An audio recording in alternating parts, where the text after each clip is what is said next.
Okay, great. It is 7:15. Welcome, everyone. This is Neil Davis, and thanks for joining us for our pediatric specific focused COVID-19 update.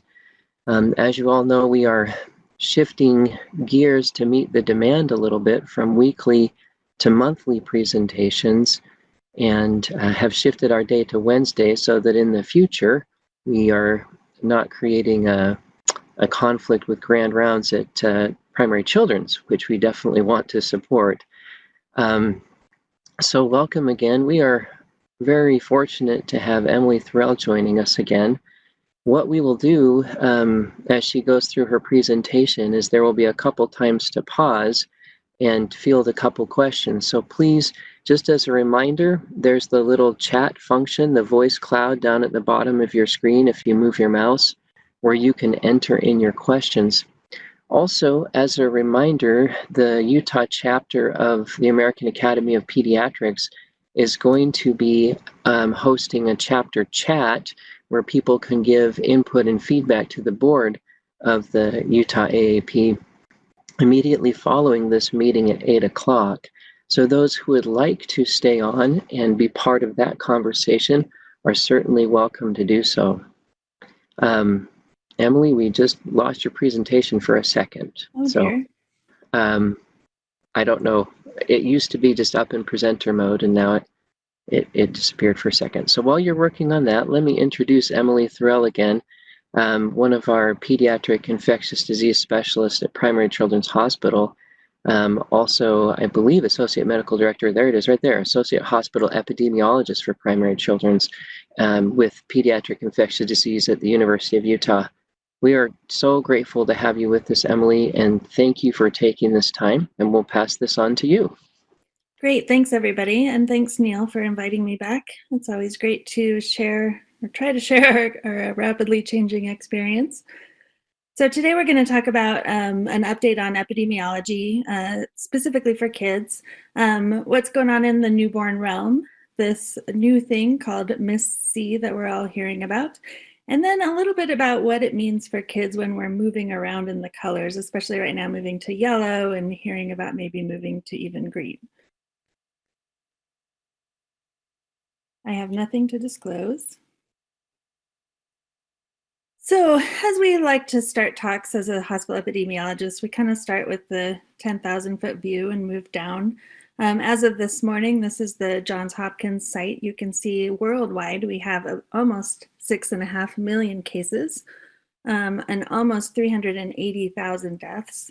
And unfortunately, the US does lead with the most number of deaths at over 100,000, as we've all seen in the news lately.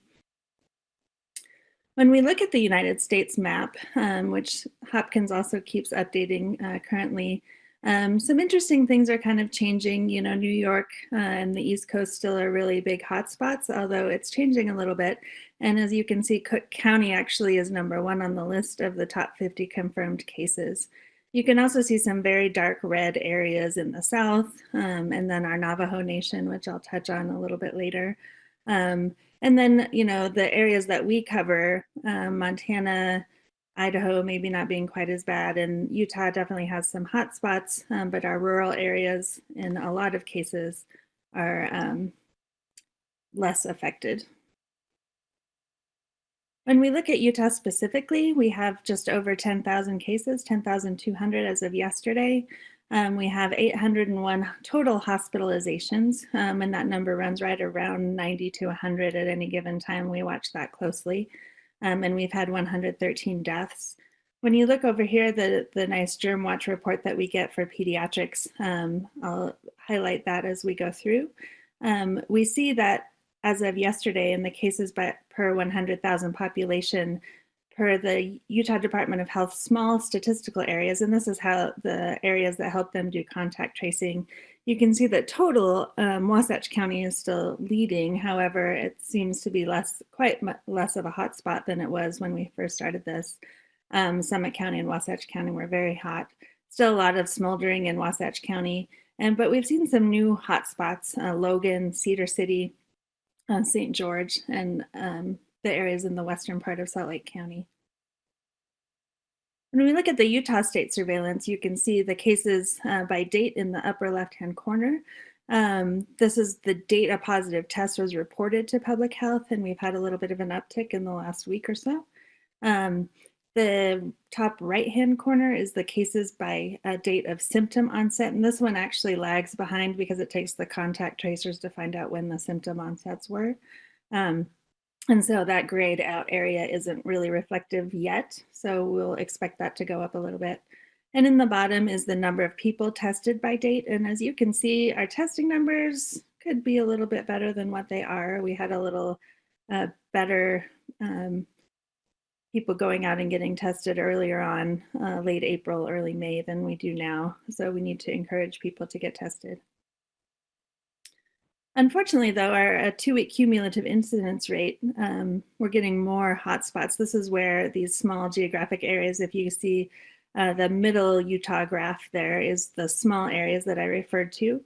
If you go on the state website, it's really interesting. You can hover over all of these areas and it'll highlight it for you, the actual numbers. And it'll tell you every day it updates so you can see where the hotspots move around. And certainly, certainly in the western part of Salt Lake County, we have this new hotspot up here in the Logan area. Wasatch County is still pretty hot. The St. George and Cedar City's kind of popped up new recently.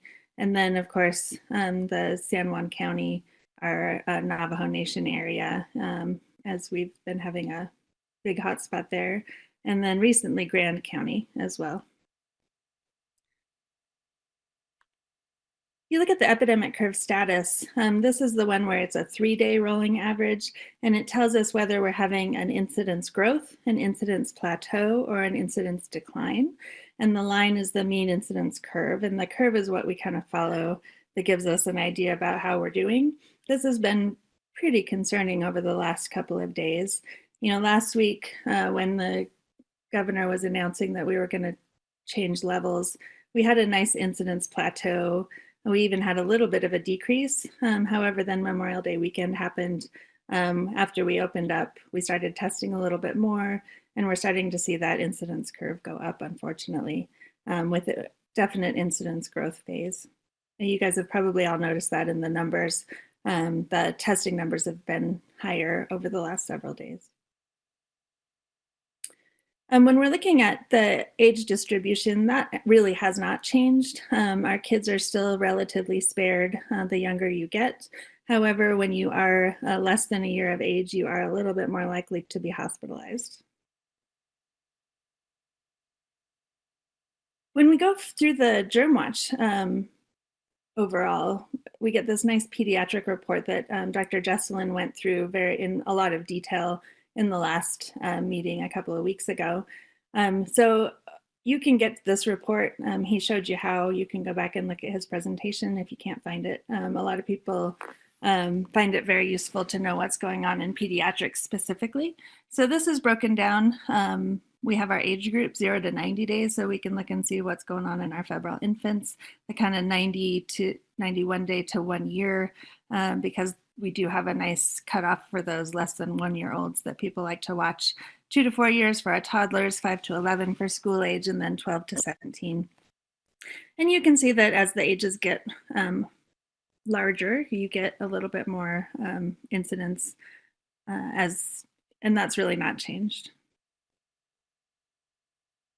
When we look at that was testing. This is actually detected cases by age group, and it's fairly similar to what is tested. And as you can see, our kids, we're having more kids get tested and be positive over the last couple of weeks. We've had a few more hospitalizations, still less than 10 at primary, but it seems that we've had a change. We're getting a lot more phone calls. We've had more kids. We've had a couple asymptomatic kids who were screened for surgery. We've had a febrile infant whose mom was negative initially at birth, and 3 weeks later the baby was positive with a fever. So, you know, we've had it seems like we've had a change in our kids in the community and at Primary Children's.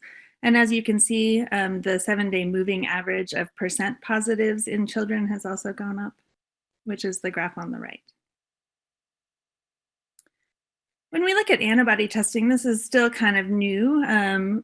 People are getting antibody testing, mostly adults. The overall percent detected positive is about 5.5% within Intermountain.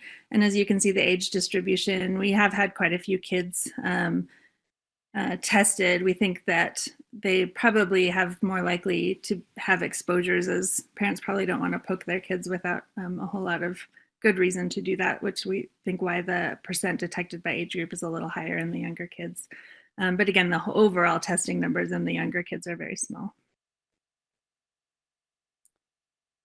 And then Kent Korjenski and Carolyn actually made this suggestion to put the race, ethnicity, and gender disparity on this report so that we can have a good idea what's really going on in our community.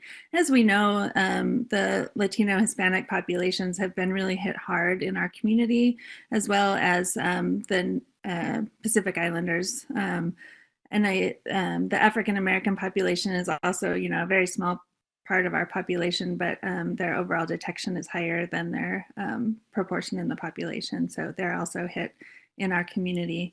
And it's something that we need to pay attention to. But this is a nice report that you can kind of see, even though the Hispanic Latino population is quite a bit smaller in our community as far as population, their percent detection is quite a bit higher. And the Navajo Nation is just a tragic story right now, honestly. As you can see, in Utah, we have 10,000 cases in our whole state. The Navajo Nation has a population of just under 175,000. That might be a little different. That was census in 2010.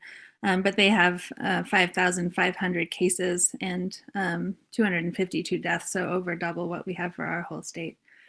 So that is something, that a lot of people are paying attention to. A lot of aid is going down there. Our health department is helping their health department and in partnering with how to figure out how to help them. We've also seen quite a few admissions in all the areas, all the hospitals surrounding the Navajo Nation. So this is something that we need to keep paying attention to and help out the Navajo Nation. So outcome rates by age group, you can see the detected cases, the percent positives, the inpatient admissions. I know a lot of people are asking, what's going on with our kids? Well, the babies generally get admitted, although the numbers are very, very small. The febrile infants definitely get admitted appropriately. And mostly the inpatients with ICU visits are the people in the older age groups. Okay, Neil, are there any questions before we move on? I just encourage folks to send those in. I think that was a great epidemiology review, and I think we can keep pressing forward. Okay, great. So just a reminder, all of that data is on either the GermWatch report or the state website. Each county has their own website too, if you want a little more local data. So I encourage you to take a peek at that to see what's going on. So a little review about our mom and baby birth guidance. So this is all, not much has changed here, but we do have a little bit more experience with it now. So if you guys have questions about it or things you would like to bring up because of your experiences, please let me know. So basically, we are testing all scheduled moms 24 to 48 hours prior to admission. We're testing unscheduled or precipitant symptomatic moms or those less than 37 weeks with rapid tests. And any unscheduled asymptomatic moms are just sent routine screen.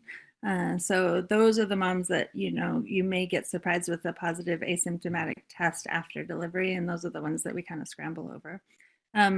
All infants of positive moms or the persons under investigation moms are considered a person under investigation themselves, so need to be treated as such. The determination of whether to separate or room in is made on the case-by-case basis. Talking with the mom about the risk. In our discussions with the teams in New York and their newborn experience, they actually haven't had babies become positive very often at all. And most of them are breastfeeding. So we felt very encouraged by that and haven't felt the need to really change that guidance. and go back to something a little more heavy-handed as far as separation goes. So a lot of times I think we're encouraging those moms not to separate based on that experience. If the mom is positive, the infant will be tested following the CDC guideline.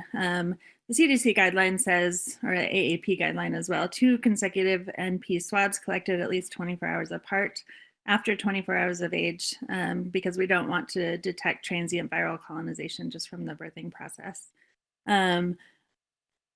So whether people actually do 2 tests is a little bit of debate. A lot of people are getting the 1 test after 24 hours and then kind of following symptomatically, which is not wrong either.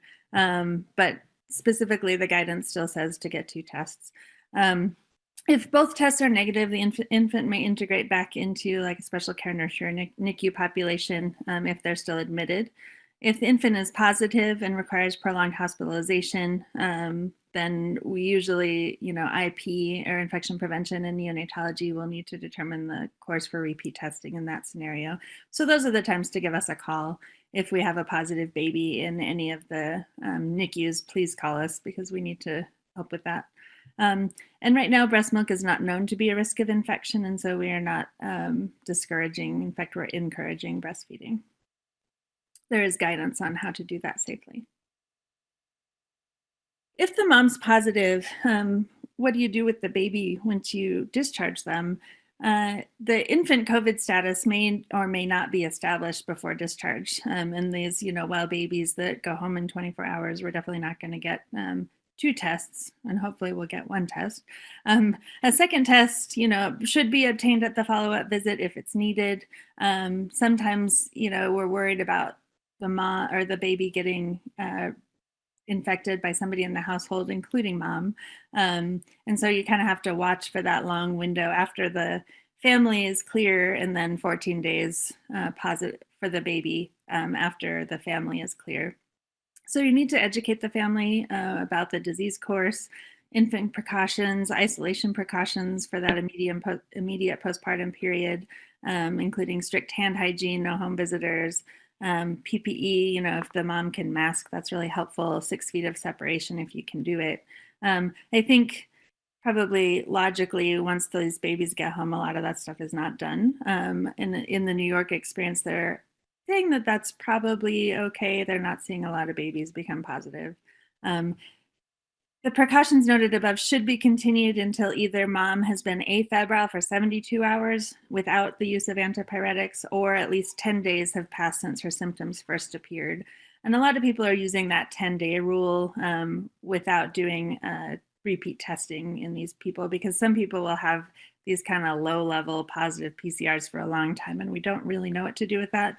So a couple of weeks ago, the CDC came out with this guidance that says, really just use the 10 days and go with that. So to get people out of isolation. You could still use the 2 negative testing approach if there's a case to do that. I'm not sure. If you want to talk about that in a certain scenario, don't hesitate to give us a call. COVID negative infants should be discharged home to a designated healthy adult caregiver. If both parents are positive and the healthy adult caregiver is unavailable, then we would keep the infant in the newborn nursery until we can get a designated caregiver that's healthy. That's if the parents, I think, are super sick.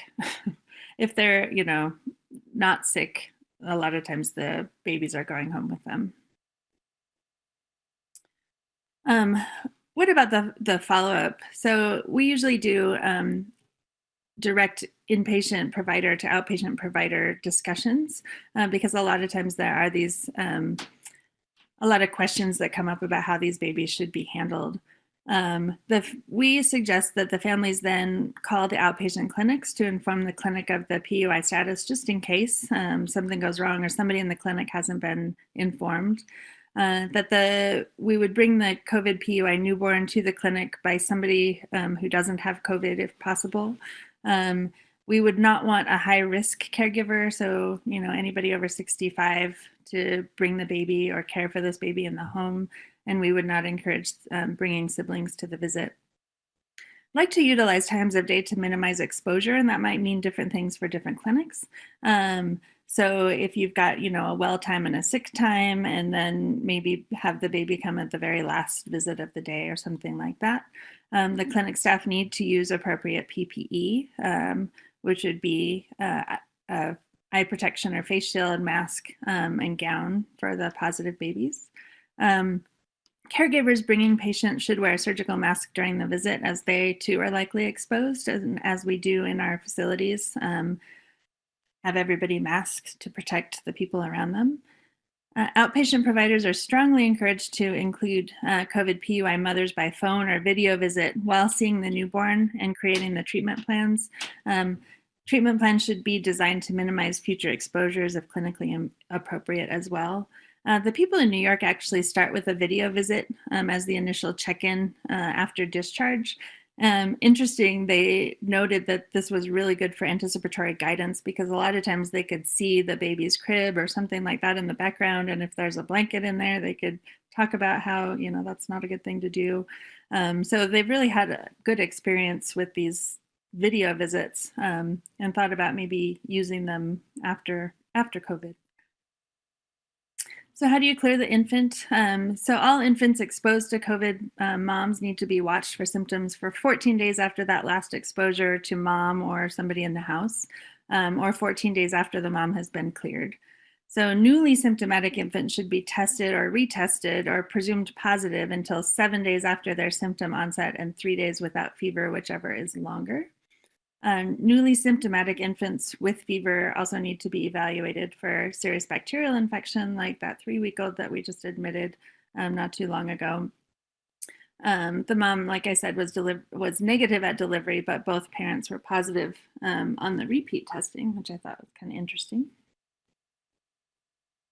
And then Kent's and Pear's nice germ watch report also you can look at for the SARS-CoV-2 testing in pregnant women, as well as what's kind of going on from a day of delivery and positive test standpoint. Interestingly, we've had, as of 2 weeks ago, I don't have the current numbers, but we had about 17 positive tests from labor and delivery, which was a 0.9% positive rate.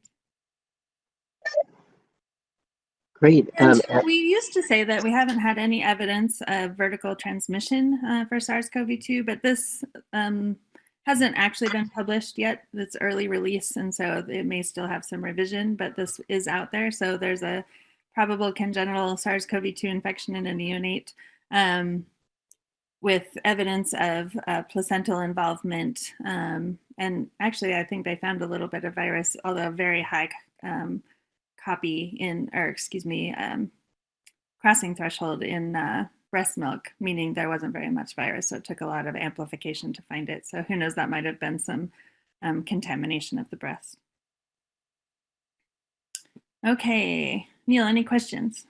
Yes, Emily, there was one that you just sort of touched on. There was a question that says, has the breast milk been tested on positive mom? There has been quite a bit of testing of breast milk, and this is the only one I've actually seen that had any sort of positive, but the crossing threshold was so low for the PCR that I don't think people are going to worry about it too much. And certainly we've not seen any infections from breastfeeding.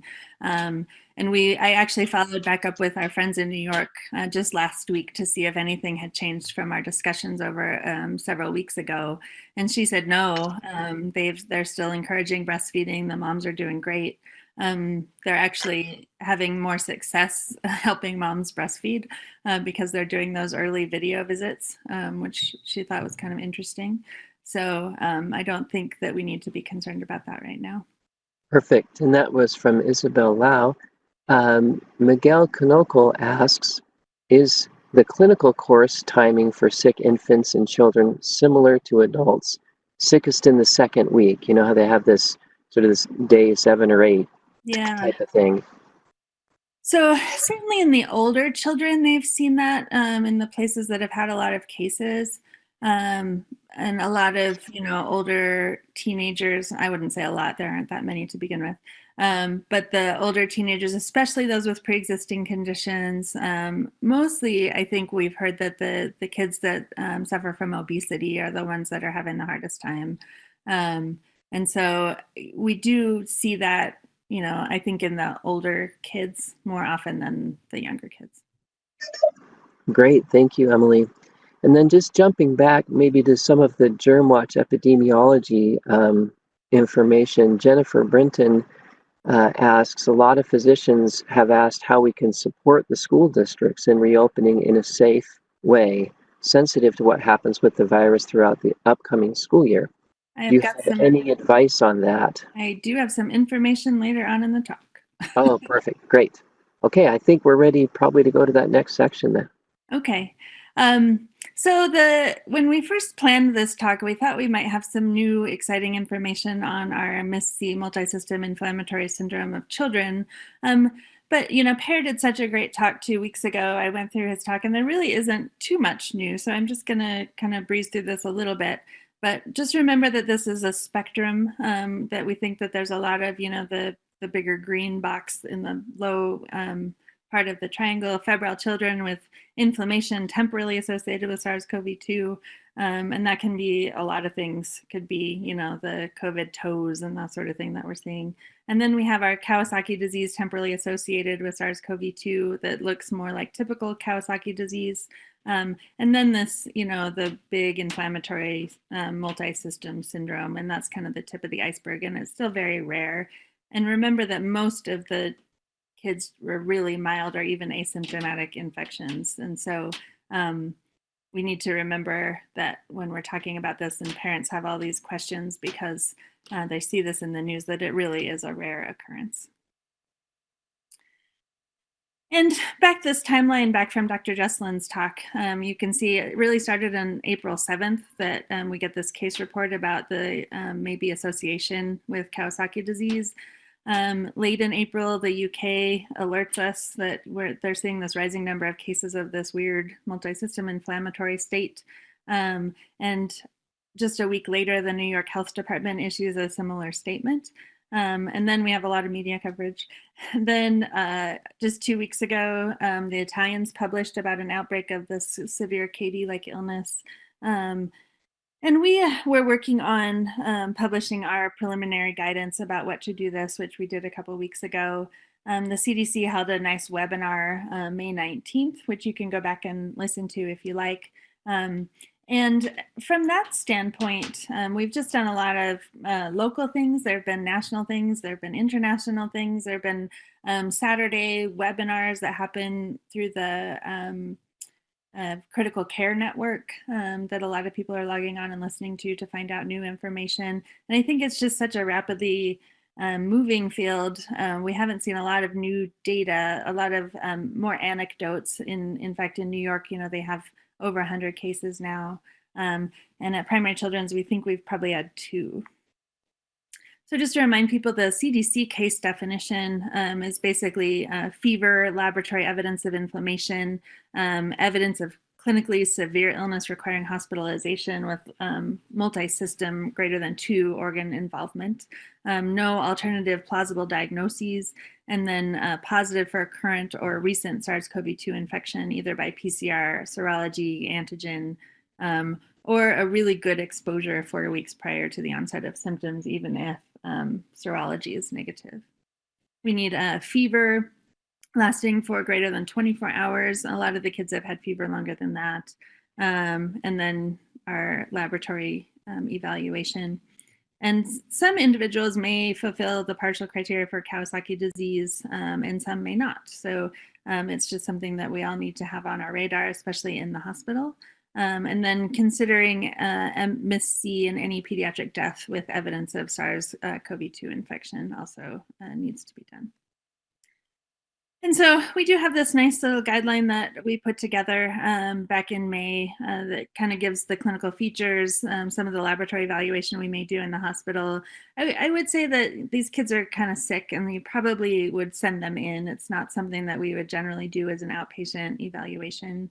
And at Primary Children's, we've formed multidisciplinary, both research and clinical groups, including hospitalists, ICU, cardiology, infectious diseases, rheumatology, and HEMONC, because all of us have our specific set of expertise to help these kids until we figure out why this happens and how best to treat it.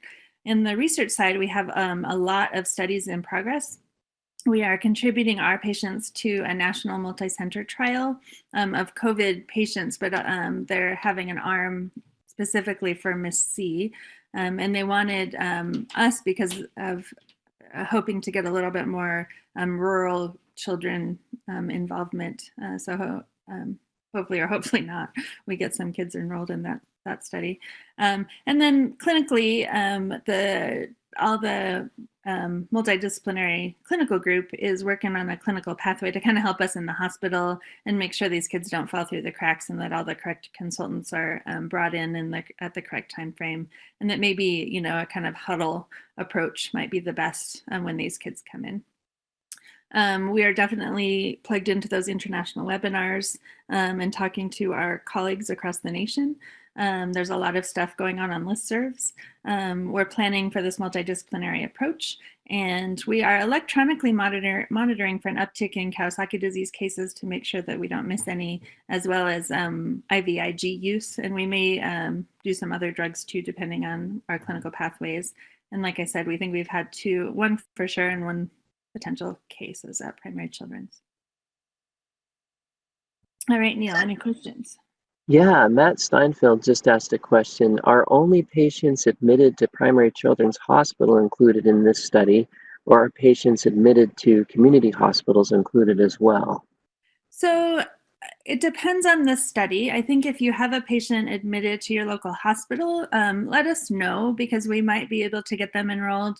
It kind of depends on the study. I think the one big study out of New York is a ICU-based study, and it's probably Primary Children's specific, but there are some other ways to get kids enrolled in other studies so that we can submit their information to the general population database for the country so that we can figure out what's going on here. So please let us know if you think you have these cases in your hospital. And then, Emily, just a quick question. I thought I had read that there may have been more of these cases per capita reported sort of in the East Coast than the West Coast. And I don't know if that's true, but if that is true, why might that be the case? Or yeah, people have speculated about that. Hard to say. I think the total numbers of children's cases in the East Coast seems to be higher anyway. And it may just, I don't know if it's the crowding, or is it that we have different strains of coronavirus. I know there's genetic testing, genetic analysis of the viruses from different parts of the country, and I know I've heard also, do we have a more kind of Chinese based genetic structure to one and a more European based genetic structure? Has there been changes in the genetic structure of the virus that might make something different as far as the clinical syndromes that happen? We're all speculating right now. I don't know. There's not been confirmatory data. There's been a lot of speculation. Great, thank you. Those were the questions. So please proceed. Okay, so now I'm going to move on to just a discussion. And I was just thinking about, what are the questions I'm getting from people? What do people want to hear? And really, it's these scenario questions. Everybody has this, how do I help this, that, or the other thing with this process that we're all going through? And so, and especially in this discordance between what we're feeling in the healthcare system with everything going on outside with the testing, with the epidemiology, maybe looking worse in our state. But the messaging that we're getting, maybe thinking, oh, it seems that, yeah, we're good to go. We're going to yellow. Now we're going to, are we going to green? So I thought we would kind of talk about this a little bit. It's not unique to Utah right now, but the epidemiologists, are saying, hey, let's watch out. We've got, all these positive rates and our curves are going up and we're nervous. But this is what we see, oh, let's move from red to orange. We're good to go. We're moving to yellow. And now just yesterday, Utah Commission votes to recommend that most of the state move to a new smart green risk phase. I'm not 100% sure what that means yet. But that makes me nervous when we're, looking at our epidemiologic curves. So we've had some questions, about Intermountain and the PCH strategy, and are we moving too fast within our own healthcare system? But we've had a lot of conversation, and we really feel like we need to get our care back out to people. We need to make people feel comfortable utilizing services, whether it be telemedicine or coming in personally when they need to, so that we don't start, losing our milestones that we've worked so hard to gain from a population health standpoint. And so we really feel that we can improve our capacity and our services safely while maintaining things like social distancing and our PPE procedures within all of our facilities. Intermountain actually is currently working on our own kind of red, orange, yellow, green approach to operation strategy, so that how we will move within our own levels. So I'm hoping that that gets finished and will really help us from an operational standpoint in the different areas. We can look at our own epidemiology and really see what makes sense. We will continue to require masking within all of our facilities. I know that's been a weirdly contentious thing, and I don't know what political drivers are driving that, but anyway, that's what's going on out there in the community, as you've all seen. But within our facilities, we really feel that that is an important thing to keep our workers and our patients safe. We will continue to limit groups, currently less than 10, so don't schedule your big conference yet, because we really think that, we're really more of a danger to each other at this point, given what's going on around the community, and we need to try to maintain that social distancing within our organizations. And also within your practices, I would do as best as you can to try to socially distance. I know cubicles and stuff make that hard sometimes, or lunchrooms. But it's really important to think these things through and try to maintain that social distance and mask when you can. I know lunch breaks are really hard. We've struggled with that as well. We're also supporting the health departments in their contact tracing efforts. They're working so hard, and they're doing a very, very good job getting out there, getting people tested, trying to make the communities more at ease with this, structure called contact tracing from the government. And so, we're really trying to do our best to support the health departments there. And then we all need to remember our zero harm techniques. Speak up for safety, be responsible for each other, remind people to mask. Don't get, gruff if your mask is slipped off your nose and somebody asks you to pull it up. Remaining socially distant, I think, is really important, especially as we see what's going on out in our community. And if we go too smart green, that might get worse. And then evaluate our PPE on our coworkers. If you see something, say something. What does this mean for kids? As you can see in China, this is, some of you have probably seen this on the internet, but the socially distancing hats, I kind of like it. They're masked. They're reminded to keep 6 feet apart or a meter apart from each other in China. And what are we going to do here? It's, hard. It's been really hard on kids, as we all know. As, a lot of us are parents ourselves. We've been trying to balance working and trying to get our kids schooled at home. I know myself, trying to get my kid through online classes when I'm not actually at home was really challenging. But, as we see, kids are really having a hard time. We're seeing weight gain. We know our vaccines are going down. We know our disparities about, type 1 diabetics are having a hard time, hunger, child abuse, all these things that our kids are struggling. So what can we tell our patients? What do we want our kids to do? What are the questions about this summer? Should schools reopen? There is some guidance out there. It's a little bit watered down. And so I think everybody should look at it. This is the CDC guidance about schools, So basically, should you consider reopening? And it takes you, through several questions. If you answer those, yes, then do the recommended health and safety actions in place, like hand hygiene, washing stations, cloth face coverings, et cetera, et cetera. If that's all yes, then ongoing monitoring, so they're really trying to get people to think about how they're going to open safely. Similar for youth programs and camps, there's been a lot of questions, can I send my kid to camp? And so I think the camps need to be heavily evaluated. As a mom myself, I've evaluated a lot of these things, what's safe for my kid to do this summer. And there are a lot of different strategies. One camp was still utilizing buses, and I thought, I just am not really comfortable with that. And I have another camp that says, okay, we're really doing the, like, check in, very small groups, kids are going to be outside. I'm like, okay, well, that might be okay.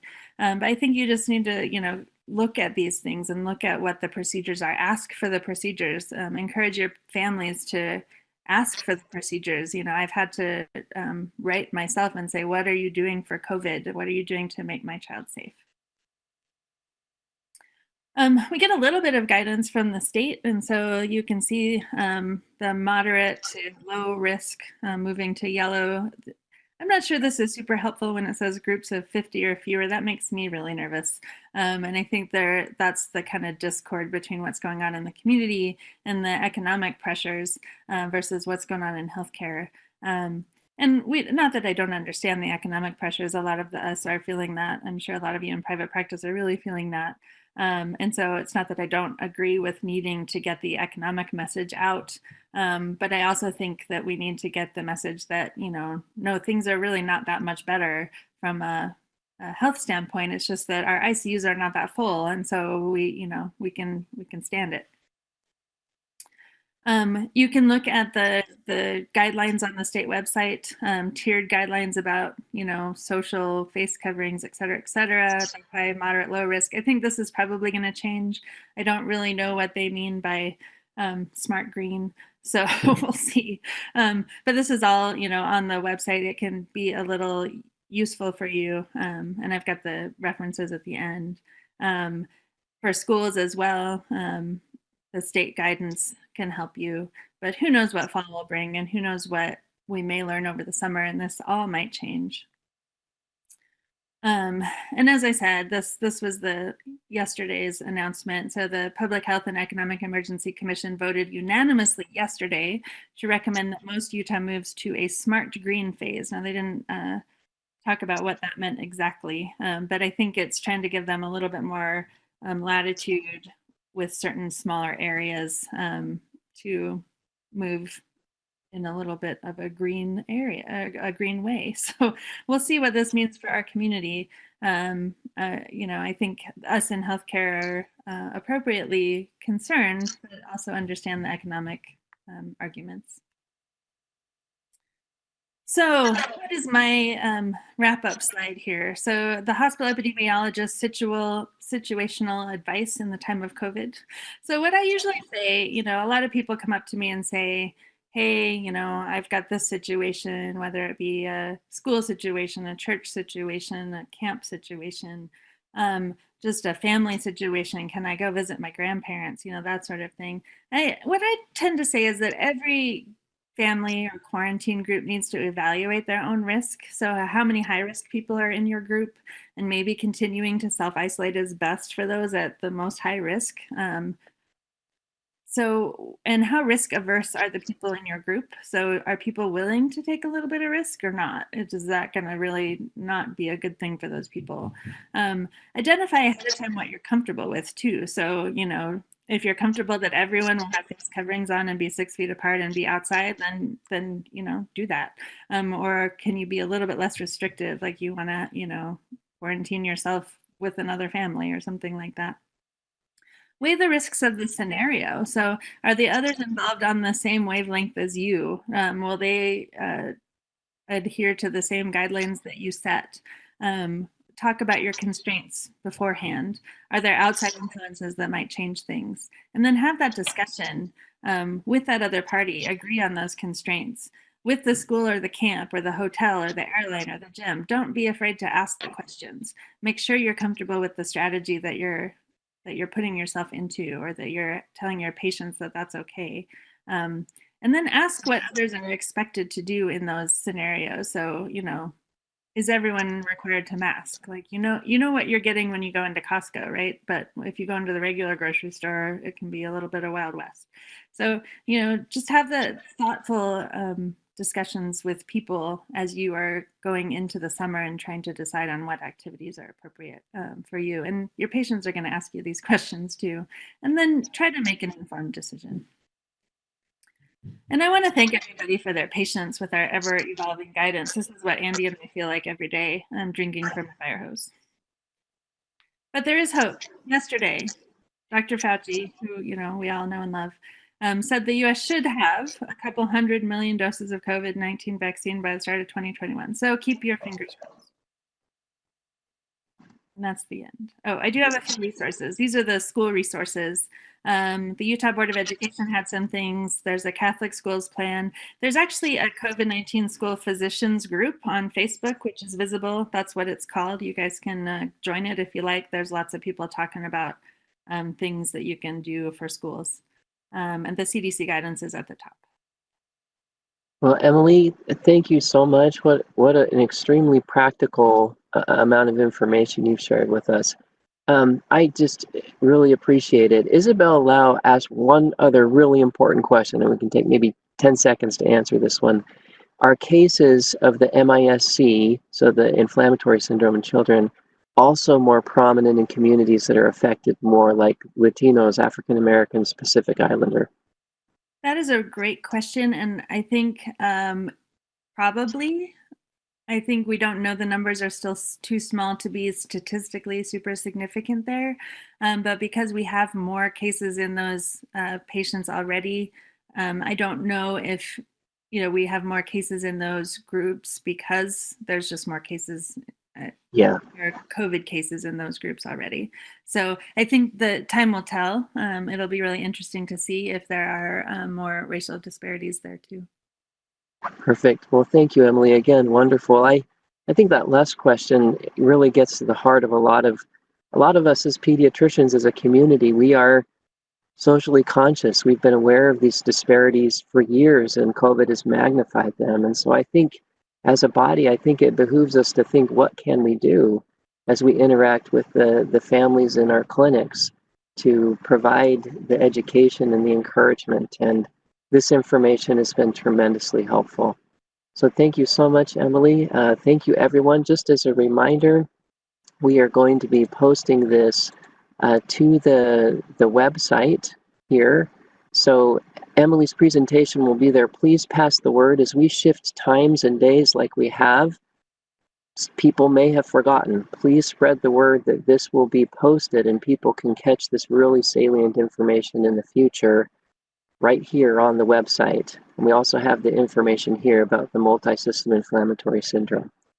So thank you to everyone. Our next presentation will be July 1st. That's the first Wednesday in July. Thanks for joining, and we hope you have a wonderful day.